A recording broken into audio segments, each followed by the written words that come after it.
Inilah maharku untukmu. Jangan lupa subscribe. Astaghfirullahaladzim wa atubu ilaih. Anak-anakku yang soleh dan soleha, apa kabarnya hari ini? Alhamdulillah luar biasa. Alhamdulillah luar biasa. Allahu Akbar.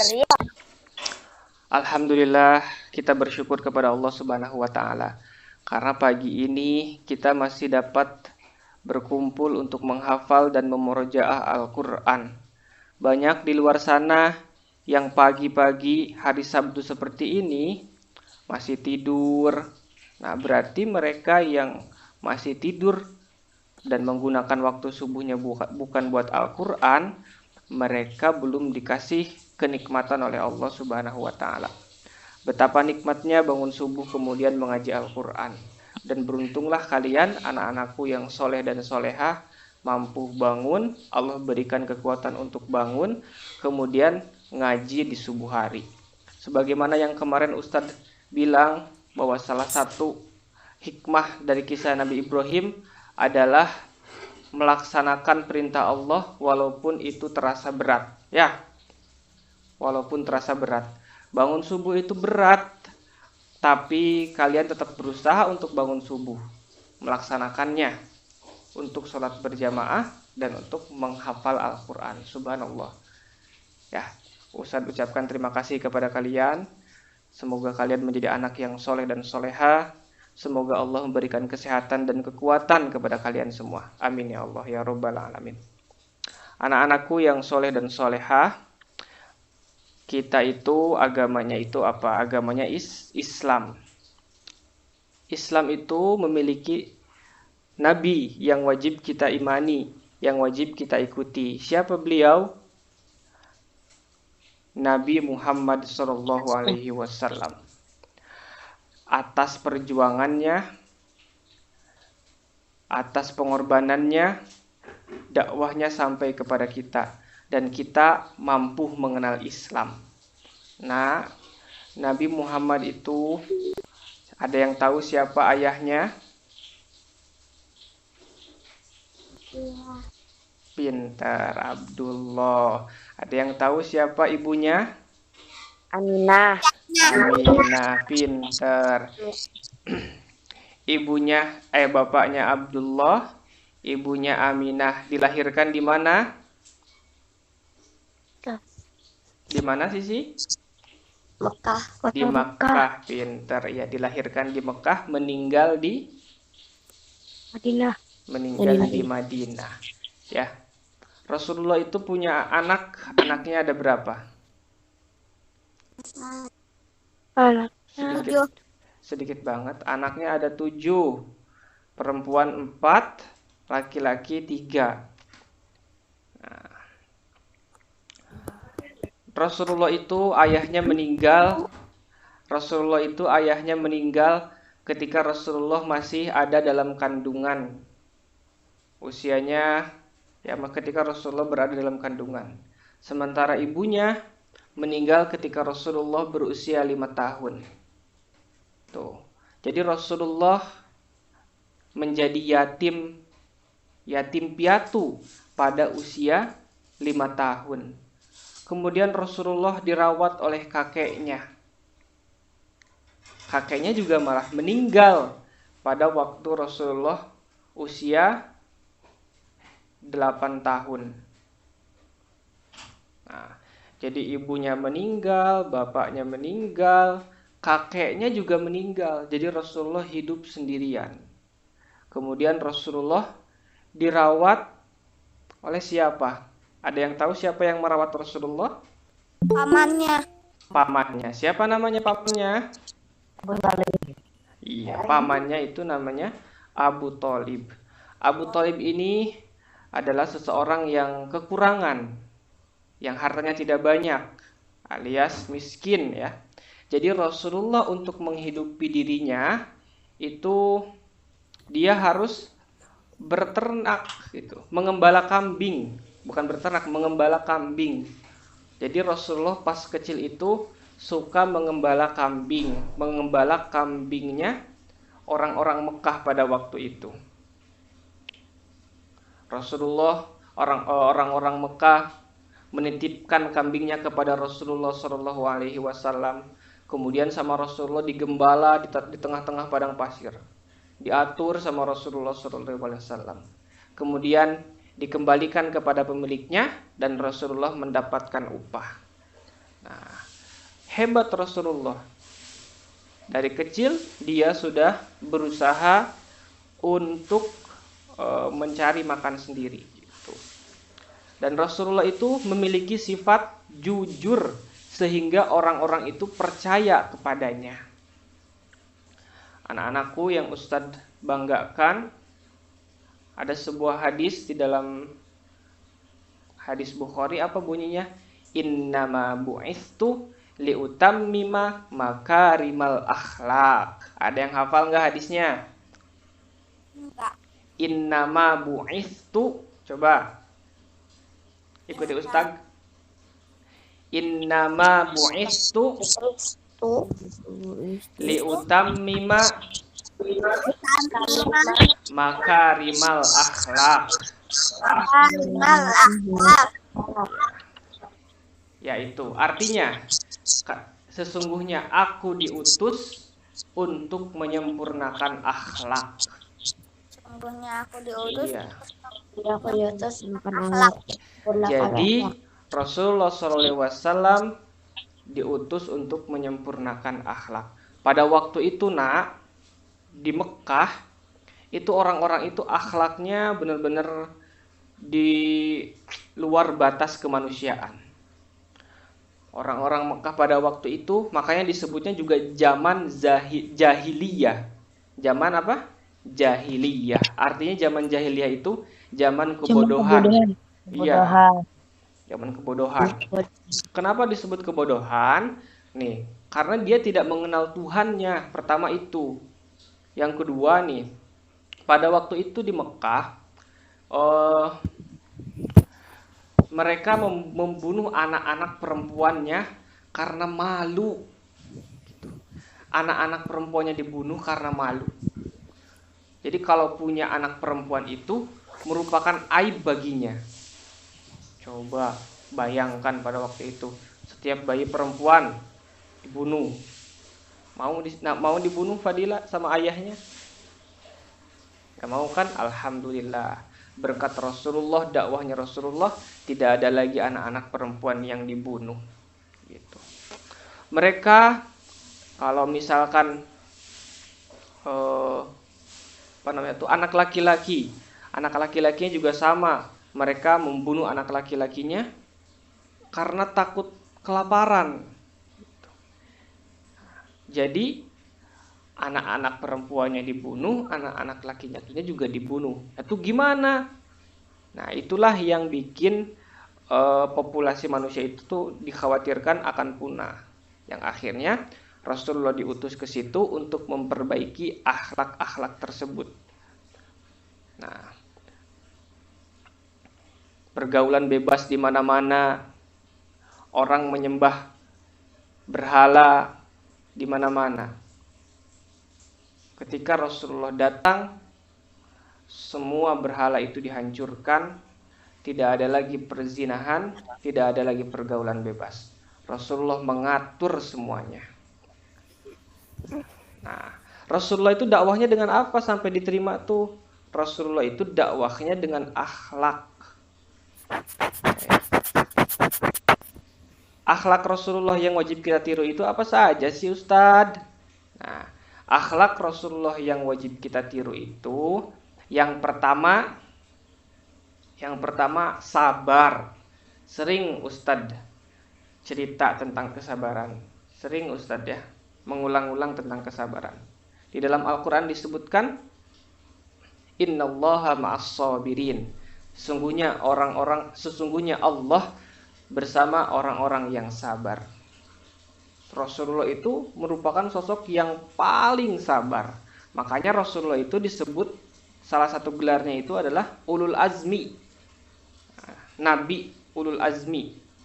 orang yang nabi yang kesabarannya itu paling tinggi gitu di antara para nabi yang lain.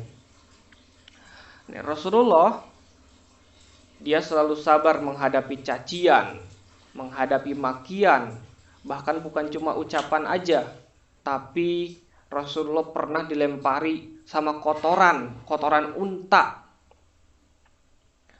Pada waktu itu Rasulullah dia ketika hendak pergi ke Masjidil Haram, dia selalu melewati satu rumahnya itu tingkat.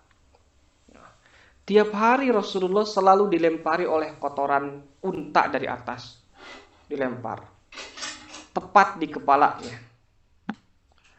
Rasulullah nggak pernah marah, Rasulullah nggak pernah balik mencaci, Rasulullah tetap jalan aja. Kemudian dibersihkan di sana. Setiap hari seperti itu, dilempar sama orang tersebut. Rasulullah nggak marah. Suatu hari orang yang ngelempar itu nggak ada. Rasulullah lewat situ, loh, kok yang ngelempar, yang biasa ngelempar kotoran itu nggak ada. Nah, kemudian Rasulullah bertanya kepada tetangganya, tahu nggak yang biasa ngelempari kotoran saya itu kemana? Nah, dia itu lagi sakit, wahai Rasulullah, wahai Nabi Muhammad SAW, lagi sakit. Oh, kalau gitu saya mau mengunjunginya. Nah, kemudian langsung Rasulullah masuk ke dalam rumah. Tok tok dulu, tok tok tok tok tok tok tok. Dari dalam itu udah deg-degan, siapa nih? Siapa di luar? Muhammad, kata Rasulullah. Wah, di dalam udah deg-degan. Wah, ini pasti nih Muhammad mau membalaskan dendam kepada saya mumpung saya lagi sakit. Pasti nih Muhammad sekarang mau mencaci saya nih, membalas perbuatan saya yang lama. Masuk aja, kata dia itu. Akhirnya Rasulullah masuk, tetapi Rasulullah tidak seperti itu. Kemudian mendoakan semoga cepat sembuh. Rasulullah juga bawa makanan pada waktu itu. Kemudian dia menangis. Wahai Rasulullah, maafkan saya. Setiap hari saya melempari Anda dengan kotoran, tapi sekarang Anda itu orang yang pertama yang menjenguk saya. Orang yang setiap hari saya lempari kotoran adalah orang yang pertama kali menjenguk saya. Masya Allah. Betapa sabarnya Rasulullah. Nah, begitupun kita, nak. Kita juga harus bersabar menghadapi gangguan orang-orang, menghadapi ujian. Punya adik yang nyebelin, harus sabar, nggak boleh marah. Sabar ya. Punya adiknya nyebelin nggak? Punya adik yang nyebelin. Punya kakaknya ngeselin, nyuruh-nyuruh terus. Sabar. Punya kakak? Punya. Nah, kalau punya kakak harus bersabar ya, nak ya. Itu. Jadi, akhlak yang pertama yang wajib kita tiru dari Rasulullah adalah sabar. Karena sesungguhnya Allah sangat mencintai orang-orang yang bersabar. Ketika Allah Subhanahu wa taala sudah mencintai kalian karena kesabaran kalian, kalian minta sama Allah, Allah pasti bakal kasih. Mau minta apa saja. Yang kedua, Rasulullah itu orang yang sangat jujur. Ya. Rasulullah tidak pernah berdusta. Tidak pernah berdusta. Karena kalau orang itu berdusta, maka dia tidak akan dipercaya lagi setelahnya. Bahkan musuhnya Rasulullah pun lebih percaya kepada Rasulullah daripada kepada temannya. Makanya Rasulullah itu dijuluki sebelum jadi nabi, beliau itu dapat julukan. Julukannya itu apa? Julukannya itu Al-Amin. Ya. Al-Amin. Al-Amin itu artinya dapat dipercaya. Saking apanya? Saking dapat dipercayanya. Kalau kita nitipin barang kepada Rasulullah, pasti Rasulullah akan menjaganya. Nah, sampai-sampai pada waktu itu Rasulullah ketika mau hijrah itu pindah ya, pindah ke Madinah dari Mekah. Itu Rasulullah di rumahnya itu banyak barang-barang titipan. Dia pesan kepada Sayyidina Ali, wahai Ali, nanti ini barang-barang ini nanti kamu kasih ya, saking banyaknya orang yang menitipkan barang kepada Rasulullah, karena Rasulullah itu dapat dipercaya gitu. Juga Rasulullah itu pinter, dapat dipercaya, jujur, ucapannya selalu benar, dan pinter juga. Nah, suatu hari ketika itu, sebelum Rasulullah diangkat jadi Rasul, sekitar usianya itu ketika usia 30 tahun, di Masjidil Haram sedang terjadi renovasi Ka'bah. Jadi Ka'bah itu direnovasi karena sudah rusak ya. Jadi dibongkar, kemudian dibenerin, disusun bata. Nah, tinggal peletakan Hajar Aswad. Kalian tahu Hajar Aswad? Nanti kalau kalian pergi ke Mekah, kalian akan melihat Hajar Aswad. Hajar Aswad itu batu yang warnanya itu hitam. Gitu. Katanya batunya itu melayang dari bumi. Hajar Aswad itu. Nah, ketika mau meletakkan Hajar Aswad, para pembesar Mekah pada waktu itu saling berselisih siapa yang lebih pantas meletakkan batu Hajar Aswad tersebut. Sampai-sampai mereka hampir berantem gara-gara masalah itu. Akhirnya diputuskanlah, pokoknya gini, kita akan meletakkan batu ini oleh orang yang besok pertama kali datang ke masjid ini. Gitu kata mereka tuh. Nah, akhirnya ternyata orang yang pertama kali datang ke masjid itu siapa? Rasulullah, Nabi Muhammad SAW. Nah, akhirnya diputuskanlah bahwa yang meletakkan itu adalah Nabi Muhammad SAW. Kata Rasulullah, ya udah, sok gini aja sekarang mah. Bawa kain yang besar. Disuruh bawa kain yang besar. Nah, yang sudutnya itu ada 4 ya, dibikin sudut 4. Akhirnya Rasulullah meletakkan batu tersebut di atas kain tersebut, kemudian diangkat oleh keempat orang. 4 orang itu ketua dari masing-masing qabilah. Jadi ketua masing-masing qabilah itu mengangkat batu tersebut. Nah, kemudian yang terakhir Rasulullah memindahkan, meletakkan batu tersebut. Itu paham? Nah, jadi Rasulullah itu dapat dipercaya pada waktu itu. Sampai para orang-orang Mekah pada waktu itu merasa senang atas kebijaksanaan Rasulullah SAW. Begitu nah. Jadi yang pertama tadi sabar, yang kedua jujur. Kalau ditanya misalkan walaupun itu berat, katakanlah sejujurnya walaupun itu berat. Jangan pernah berbohong, apalagi berbohong hanya untuk menutupi kesalahan dirinya sendiri. Siapa tadi yang mecahin gelas? Bukan ayas Ustadz, bukan ayas mama, bukan. Padahal dirinya sendiri. Siapa tadi yang tidak sholat subuh? Siapa tadi yang tidak sholat subuh? Sholat semua, alhamdulillah. Nah, itu kejujuran. Yang pertama sabar, yang kedua jujur. Yang ketiga, Rasulullah itu selalu taat kepada Allah Subhanahu wa taala. Ya, nah ya. Dia selalu melaksanakan sholat 5 waktu. Kalian juga sama.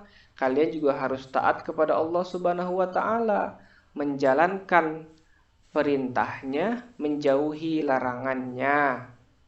Seperti apa melaksanakan perintahnya tuh? Melaksanakan sholat.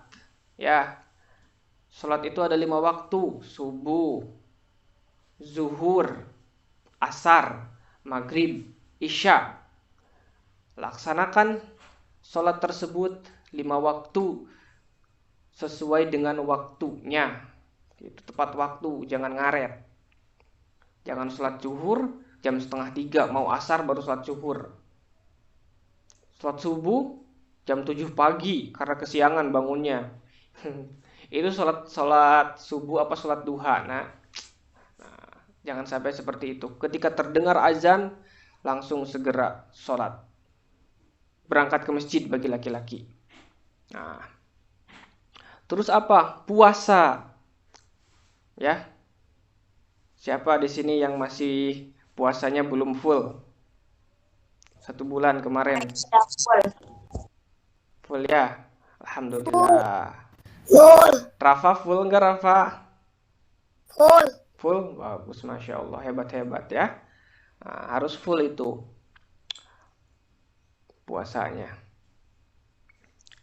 Kemudian menjauhi larangan Allah Subhanahu wa Ta'ala. Jadi taat itu menjalankan perintah Allah dan menjauhi larangan Allah Subhanahu wa Ta'ala. Yang terakhir, Rasulullah itu, ini sebagian daripada sifat Rasulullah ya.